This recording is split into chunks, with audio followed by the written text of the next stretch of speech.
आज की नई कहानी। चौथे दिन जैसे ही राजा सिंहासन पर चढ़ने को उद्यत हुए, पुतली कामकंडला बोल पड़ी, रुकिए राजन, आप इस सिंहासन पर कैसे बैठ सकते हैं?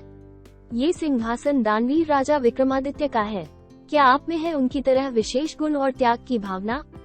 राजा ने कहा, हे सुंदरी, तुम भी विक्रमादित्य की ऐसी कथा सुनाओ जिससे उनकी विलक्षणता का पता चले। पुतली बोली, सुनो राजन, एक दिन राजा विक्रमादित्य दरबार को संबोधित कर रहे थे, तभी किसी ने सूचना दी कि एक ब्राह्मण उनसे मिलना चाहता है। विक्रमादित्य ने कहा कि ब्राह्मण को अंदर लाया जाए।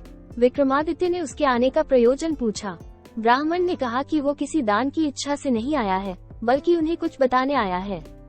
उसने बताया कि मानसरोवर में सूर्योदय होते ही एक खंभा प्रकट होता है, जो सूर्य का प्रकाश ज्यों ज्यों फैलता है ऊपर उठता चला जाता है, और जब सूर्य की गर्मी अपनी पराकाष्ठा पर होती है तो वो साक्षात सूर्य को स्पर्श करता है। ज्यों ज्यों सूर्य की गर्मी घटती है, छोटा होता जाता है तथा सूर्यास्त होते ही जल में विलीन हो जाता है। विक्रमादित्य के मन में जिज्ञासा हुई कि आखिर वो कौन है। ब्राह्मण ने बताया कि वो भगवान इंद्र का दूत बनकर आया है। देवराज इंद्र का आपके प्रति जो विश्वास है, आपको उसकी रक्षा करनी होगी। आगे उसने कहा कि सूर्य देवता को घमंड है कि समुद्र देवता को छोड़कर पूरे ब्रह्मांड में कोई भी उनकी गर्मी को सहन नहीं कर सकता। देवराज इंद्र उनकी इस बात से सहमत नहीं है। उनका मानना है कि उनकी अनुकंपा प्राप्त मृत्यु लोक का एक राजा सूर्य की गर्मी की परवाह न करके उनके निकट जा सकता है। वो राजा आप हैं। राजा विक्रमादित्य को अब सारी बात समझ में आ गई। उन्होंने सोच लिया कि प्राणोत्सर्ग करके भी सूर्य भगवान को समीप से जाकर नमस्कार करेंगे तथा देवराज के उनके प्रति विश्वास की रक्षा करेंगे। उन्होंने ब्राह्मण को समुचित दान दक्षिणा देकर विदा किया तथा अपनी योजना को कार्य रूप देने का उपाय सोचने लगे। भोर होने पर दूसरे दिन वे अपना राज्य छोड़कर चल पड़े। एकांत में उन्होंने मां काली द्वारा प्रदत्त दोनों बेतालों का स्मरण किया। दोनों बेताल तत्क्षण उपस्थित हो गए। विक्रम को दोनों बेताल ने बताया कि उन्हें उस खंभे के बारे में सब कुछ पता है। दोनों बेताल उन्हें मानसरोवर के तट पर लाए। रात उन्होंने हरियाली से भरी जगह पर काटी और भोर होते ही उस जगह पर नजर टिका दी जहां से खंभा प्रकट होता। सूर्य की किरणों ने जैसे ही मानसरोवर के जल को छुआ, एक खंभा प्रकट हुआ।